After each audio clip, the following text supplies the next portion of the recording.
First போய் boarding pass போய் வாங்குறதுக்கு போகிறோம். இதெல்லாம் எந்த நாட்டு போலீஸ்ன்னு தெரில. சிகரெட்டும் கைமா நினைக்கிறான் தெரில. ஃபாரினர்ஸ்லாம் உள்ளோட மாட்டாங்க. என்ன கதைன்னு புரியல எனக்கு. இன்னும் கொஞ்சம் டீசெண்டாக இருக்க மாதிரி இருக்குது பார்க்க. ஆனால் இது சமோசா மாதிரி தான் சவுண்டு போட்டுன்னு இருக்கு பாருங்க.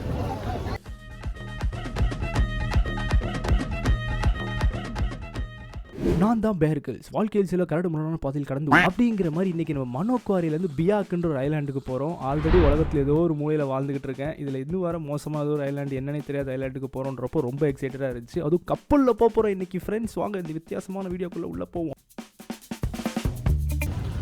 ஸோ பப்புவாலேருந்து பியாக் போகிறோம். பியாக் போகிறதுக்கு ஒரு கப்பலில் தான் போகணும். ஃபஸ்ட்டு போய் போர்டிங் பாஸ் போய் வாங்குறதுக்கு போகிறோம். கப்பலுக்கு போகிறதுக்கு முன்னாடி ஆஃபீஸில் ஆல்ரெடி புக் பண்ணுது.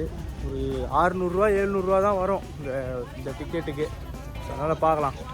மணி ஒரு மணி இருக்கும். இப்போது கூட்டத்தை பாருங்கள். நம்ம ரயில்வே ஸ்டேஷன் மாதிரி கூட்டம் அலை மோதுது இங்கெல்லாம். தெரில. ஃபாரினர்ஸ்லாம் உள்ளோட மாட்டாங்க. என்ன கதைன்னு புரியல எனக்கு.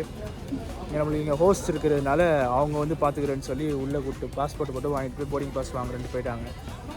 பார்ப்போம். வித்தியாசமான எக்ஸ்பீரியன்ஸ் போது. கூட்டம் எங்கே பார்த்தாலும் கூட்டம். எங்கேயும் இந்தியா அளவுக்கு இல்லை. அதனால் அது அதான் இருக்குது. வித்தியாசமான ஒரு பயணம் இது. அதெல்லாம் எந்த நாட்டு போலீஸ்ன்னு தெரில. சிகரெட்டும் கைமா நினைக்கிறான்.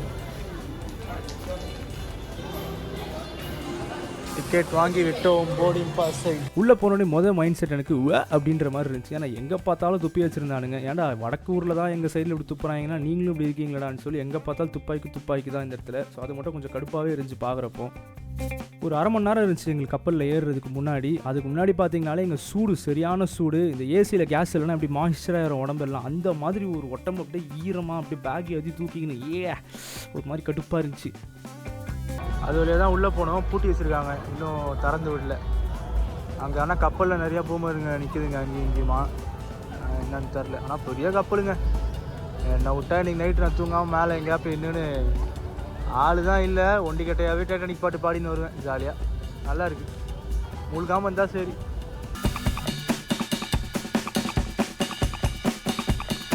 ஆரம்பித்தாச்சு பயணம். எல்லாம் போதுங்க பாருங்கள். டைட்டானிக் படம் மாதிரி தான் இருக்குது பார்க்குறதுக்கு. சீப்பான எக்கனாமிக் கிளாஸில் தான் நம்மளும் போகிறோம். ஃபேன்சிலாம் இல்லை. அப்பா பாசி நாத்தம். வா. No, it's true.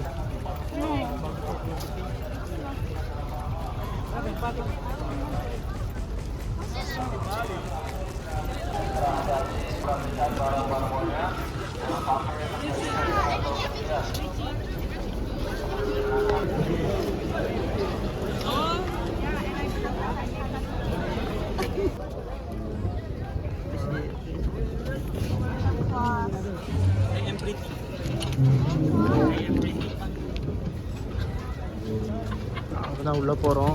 ரொம்ப சீனாக போடுறானுங்க. உள்ள ரொம்ப ஸ்ட்ரிக்டாக இருக்கிற மாதிரிலாம். ஏன் எப்படி பண்ணுறானுங்கன்னு தெரில. பட் ஆனால் போய்கிட்டு இருக்கோம். பாருங்கப்பா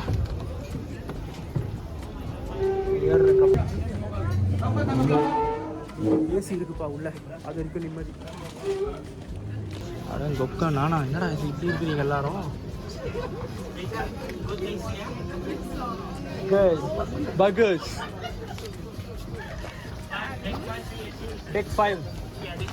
Deck 5 is it that way? It's deck 4. Okay, upstairs. மேலே போகிறோம். இங்கே பாருங்க எல்லாம் பொழைக்கிறதுக்கு அங்கே இங்கேயும் ஓடுதுங்க போல.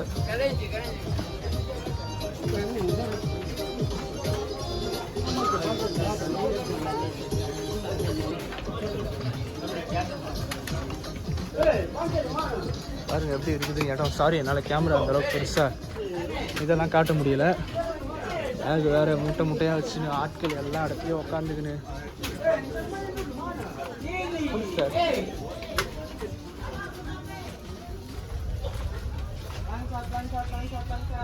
போகிறோம்.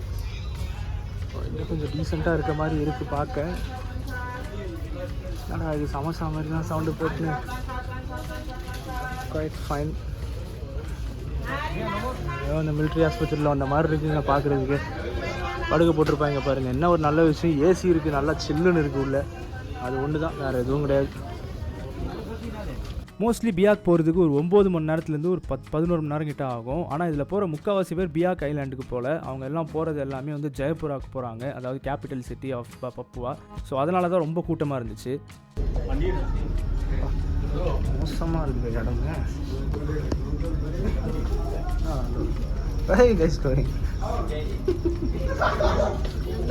நாங்கள் சும்மா வெளியே நடந்து போகலான்னு வந்தோம். ஆனால் நிறையா விமென்ஸுக்கு வந்து அவ்வளோவா சேஃப்டி இருக்க மாதிரி இல்லை. ஃபாரினர்ஸாக இருக்கீங்க அப்படின்னா வந்து ஃபோட்டோக்கு வருவாங்க, இல்லைனா கும்பலாக சுற்றி நின்றுவாங்க. அதனால் எப்பயுமே யாருனா வெளியே போகிறாங்கன்னா சேர்ந்து தான் போவோம். ஆனால் கொஞ்சம் நல்லா தான் இருந்துச்சு அப்படி இப்படி சுற்றி வேடிக்கை பார்த்துட்டு இருக்கிறதுக்கு.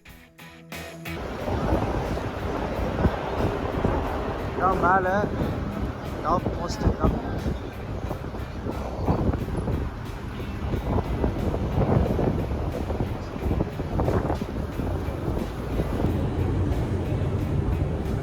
ஆகுது. ஆனால் செம காற்றோட்டமாக நல்லா இருக்குது பார்க்குறதுக்கு. இடமே சூப்பராக. அவருக்கு டூ கோ அப் தேர்.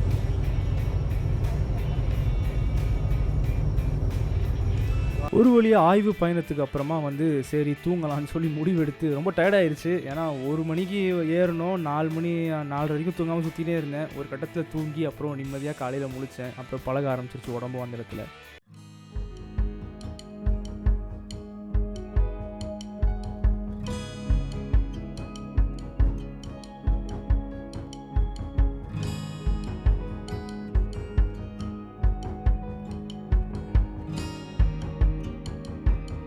குட் மார்னிங் நண்பர்களே. நைட்டு ஒரு டீசெண்டான ஒரு தூக்கம். ரொம்ப ஆகவும் இல்லைனாலும் ஓரளவுக்கு எதிர்ப்பு முடிச்சாச்சு.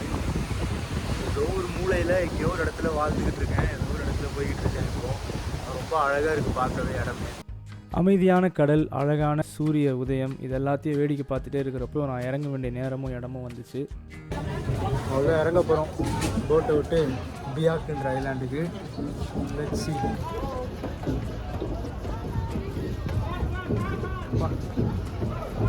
இருக்கு பாருங்க, சூடு மாதிரி தான் இருக்குது லைட்டாக. இல்லை ஏசியிலேருந்து வந்ததுனால அப்படி இருக்கு போல. இடமே ஆனால் வித்தியாசமாக இருக்குது.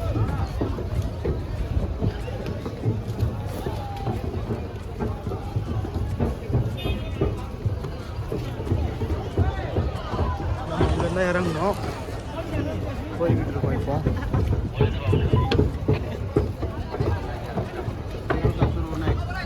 இந்தியாக்கார மாதிரி தான் இருக்கும்.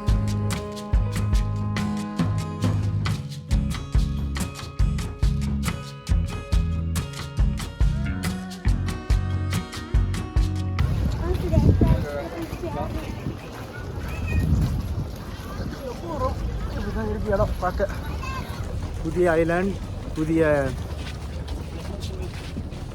ஊர் எப்படி இருக்குன்னு பார்ப்போம். இந்த பியாக்ன்ற ஐலாண்டு ஒரு வித்தியாசமான அனுபவம்னு சொல்லுவேன். ரொம்ப கம்மியான நாட்கள் தான் அங்கே இருந்தோம். இந்த கம்மியான நாட்களில் நிறைய காலியான இடங்கள் இருந்துச்சு. ப்ளஸ் நிறைய ஃபாரினர்ஸ்லாம் இங்கே நாங்கள் பார்க்கவே இல்லை. சொல்லப்போனால் நான் இருந்த நேரத்தில் ஃபாரினர்ஸே பார்க்கல, நாங்கள் தான் ஃபாரினர்ஸே அந்த இடத்துல. ஸோ எல்லாருமே எங்களை ரொம்ப வித்தியாசமாக பார்த்தாங்க. ரொம்ப முக்கியமான விஷயம், ஒரு காலத்தில் அமெரிக்கா தேசத்துலேருந்து இங்கே டேரெக்டாக வரதுக்கு ஃப்ளைட் இருக்குமா. அப்போ பார்த்துக்கோங்களேன் எவ்வளோ ஃபேமஸாக இருந்திருக்கும்னு சொல்லி. என்னாச்சுன்னு தெரியல, சில பொருளாதார வீழ்ச்சியா இல்லை பாலிடிக்ஸான்னு தெரில, அப்படியே மொத்தமாக அந்த ஐலாண்டில் ஏர்போர்ட் வந்து ஃபங்க்ஷனாகவே இல்லை, சும்மா காலியாக கிடந்துச்சு. அந்தளவுக்கு மோசமாகிடுச்சு. ஸோ ஒரு நாட்டில் ஒரு அழகான ஒரு இடம் இருக்குன்னா அதை ரொம்ப பாதுகாத்து வச்சுக்கணும், அதை ரொம்ப பராமரிக்கணும். இல்லைனா இப்படி தான் அழிஞ்சிற நிலைமைக்கு வந்துடும். அது மாதிரி நம்ம நாட்டில் நிறைய இடங்கள் இருக்குது, பராமரித்து அழகாக வச்சுக்கிட்டா பல நாட்டிலேருந்து நம்ம நாடையும் பார்க்குறதுக்கு ஆட்கள் வந்துகிட்டே இருப்பாங்க. டாடா பாய், அடுத்த வீடியோவில் பார்க்கலாம்.